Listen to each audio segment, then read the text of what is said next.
তোমার নিজের জমিদারি আছে? তোমার যাকে মন হবে তুমি দিয়ে দেবে? মন মানি নেই চলেগা। ইচ্ছা মতো টাকা দেবে হবে না। ভোটের সময় টাকা দিয়ে অধিকার ভুলিয়ে দিয়ে মানুষের ভোট কিনতে এসছো। কাকে টাকা দিচ্ছ? নামের তালিকা প্রকাশ করো। কাকে টাকা দিচ্ছ নামের তালিকা প্রকাশ করো। আমাদের আশঙ্কা হলো এই, আপনারা যদি লড়াই করে নিজের নিজের পঞ্চায়েতে গিয়ে টেবিল চাপড়ে নিজের কবজির জোর দেখিয়ে যদি তালিকা প্রকাশ করতে না পারেন, তাহলে ওই চাকরি বেচার নাম করে যে কাঁড়ি কাঁড়ি টাকা বান্ধবীর খাটের তলা থেকে বেরিয়ে গেছে, এই আগামী ভোটে 100 দিনের টাকা দেবার নাম করে সরকারি টাকা ও শালারা পার্টি ফান্ডে নিয়ে গিয়ে ভোট করবে। তাই আপনাদেরকে সতর্ক। আমি আগেই বললাম কৃষকের ফসলের দাম নাই।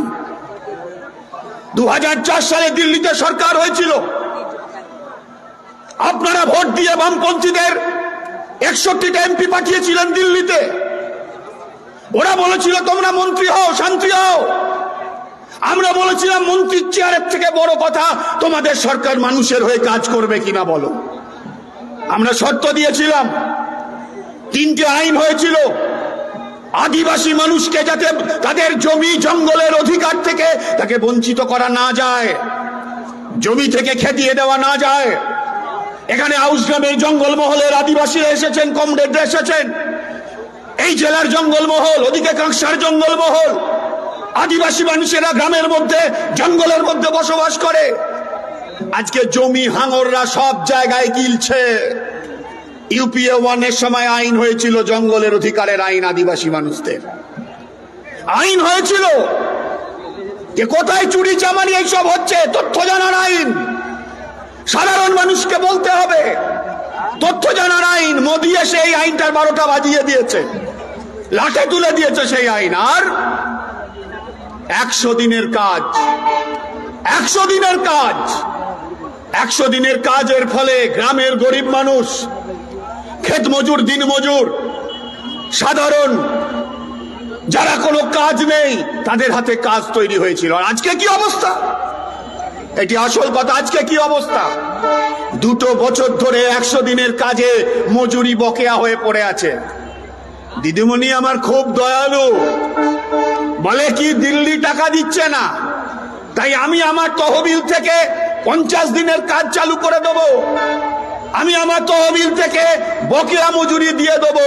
তোমার বাপের টাকা, তোমার বাপের টাকা তুমি দেবে? টাকা তো জনগণের টাকা।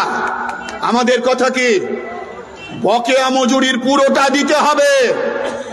আমার বকেয়া আছে 2 বছরের কয়েক হাজার টাকা, আর তুমি সামান্য কিছু ছড়িয়ে দিয়ে ভোটের বৈতরণীটা পেরিয়ে যাবে, তারপর কাঁচকলা দেখিয়ে চলে যাবে। চলবে না। আমাদের ক্ষেত মজুরের নেতারা এই কদিন আগে সন্দেশখালীতে ষড়যন্ত্র করে, পুলিশ এবং প্রশাসন ষড়যন্ত্র করে নিরাপদকে জেলে পুরেছিল। জেল থেকে বেরিয়ে আসার পরে সেই নিরাপদ এবং ওরা বলেছে ওরা ক্ষেত মজুর ইউনিয়ন করে, লাল ঝান্ডার ইউনিয়ন করে, তারা বলেছে পুরো বকেয়াটা মেটাতে হবে। আর শুধু বকেয়া মেটালে হবে না, আইনে বলা আছে 15 দিন পেরিয়ে যাবার পরে যদি বকেয়া মজুরি থাকে, তাহলে আসলটাও যেমন দিতে হবে, সুদটাও তেমন দিতে হবে। তাই আমাদের বক্তব্য, দিদিমণি তুমি দয়া করছো নয়, মানুষ গতর খাটিয়েছে, মজুরি বকেয়া আছে, তোমাকে পুরোটা দিতে হবে। দিতে যদি চাও সুদ সহ তোমাকে টাকা দিতে হবে। আমি আপনাদের আবেদন জানাবো, মাইকে গলাবাজি করে কোনো লাভ নাই। এই কদিন আগে কাঁকসার বিডিও অফিস, ওখানকার ক্ষেত মজুর গরিব মানুষেরা ঘিরে রেখেছিল। ওরা বলেছিল এই দাবিতে, আমরা বলেছি তুমি কাকে টাকা দেবে? তোমার নিজের জমিদারি আছে? তোমার যাকে মন হবে তুমি দিয়ে দেবে? মন মানি নেই চলেগা। ইচ্ছা মতো টাকা দেবে হবে না। ভোটের সময় টাকা দিয়ে অধিকার ভুলিয়ে দিয়ে মানুষের ভোট কিনতে এসছো। কাকে টাকা দিচ্ছ? নামের তালিকা প্রকাশ করো। কাকে টাকা দিচ্ছ নামের তালিকা প্রকাশ করো।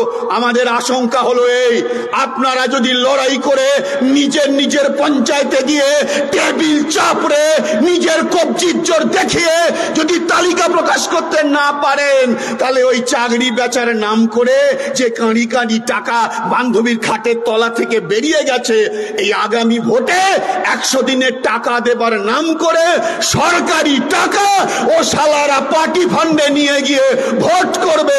তাই আপনাদেরকে সতর্ক থাকতে হবে, সজাগ থাকতে হবে। তালিকা প্রকাশ করো, তালিকা। কে কার মজুরি বাকি আছে, কত টাকা মজুরি বাকি আছে, কোথায় কাজ করেছে, তার তালিকা প্রকাশ করো। আর আমরা বলেছি শুধু টাকা দিয়ে মানুষের মুখ বন্ধ করতে এসছো? যারা চুরি করলো, যারা 100 দিনের টাকা মারলো, যারা আবাস যোজনার টাকা মারলো, যারা চুরি করে আঙুল ফুলে কলা গাছ হয়ে গেল, তারা সব সাধু হয়ে যাবে? তুমি দুটো টাকা ছড়িয়ে দেবে বলে তাদের সব পাপ মাফ হয়ে যাবে? চলবে না। যারা চুরি করেছে, যারা দুর্নীতিগ্রস্ত, তাদেরকে শাস্তি দিতে হবে। আর কাজ যদি চালু না হয় গরিব মানুষ ভুটি চুষবে? এখন নয় ধান চাষ হচ্ছে বিভিন্ন জায়গায়, এখন নয় চাষের সময়, এখন নয় খানিকটা কাজের ব্যবস্থা। ভোট যখন হয়ে যাবে, তারপরেই যখন চাষের কাজ থাকবে না, তখন মানুষ ভুটি চুষবে, গরিব মানুষ ভুটি চুষবে। যদি কাজ চালু না হয়, তাহলে কাজ চালু করতে হবে। এইটাই এখন লড়াইয়ের কথা।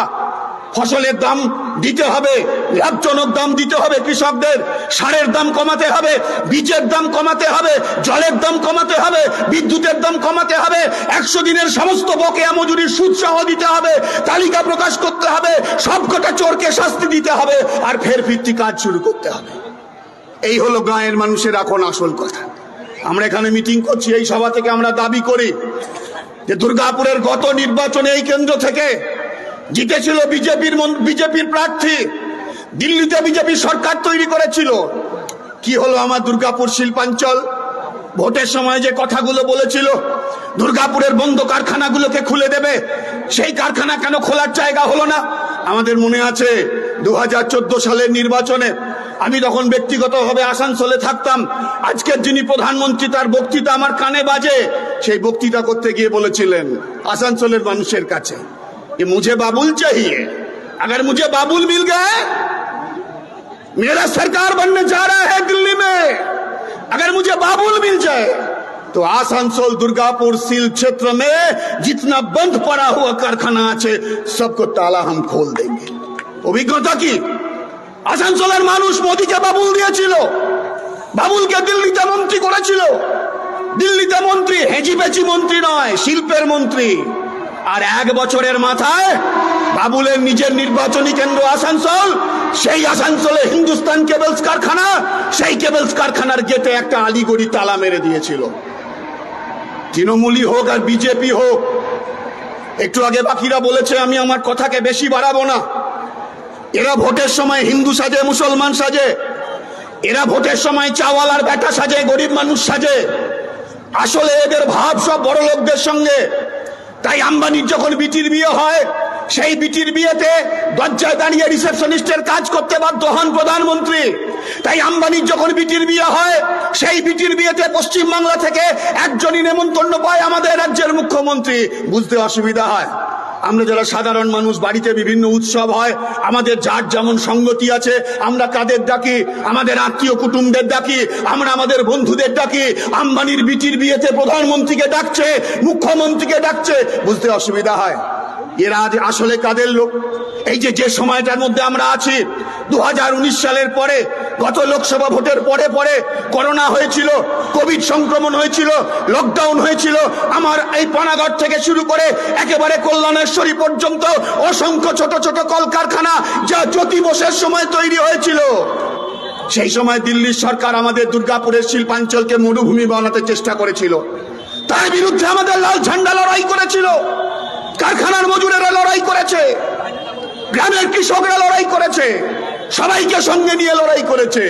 সেই লড়াইয়ের মধ্য দিয়ে তার সঙ্গে সঙ্গে জ্যোতি বসুর নেতৃত্বে সরকার, বামফ্রন্টের সরকার আমাদের এই দুর্গাপুর আসানসোল মহকুমায় অসংখ্য ছোট মাঝারি কারখানা তৈরি করেছিল।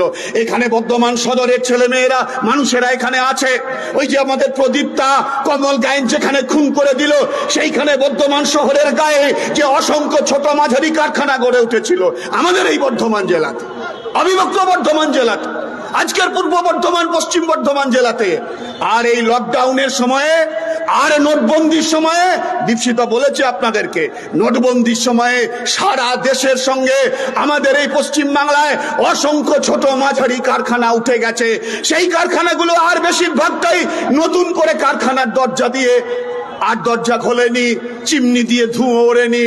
কয়েক হাজার শ্রমিক কর্মচারী, সংখ্যাটা 50,000-এর বেশি হবে, তারা এই কলকারখানাগুলোয় কাজ করত এই দুর্গাপুর আসানসোল শিল্পাঞ্চলে।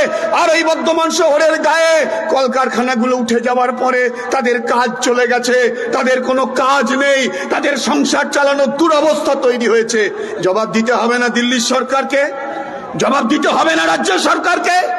যে ভোটের সময় তোমরা জনগণের বন্ধু সাজো, আর ভোট পেরিয়ে গেলে জনগণের সঙ্গে তোমরা গদ্দারি করো, জনগণের রুটি রুজির সম্ভাবনাকে তোমরা ছুরি মেরে শেষ করে দাও।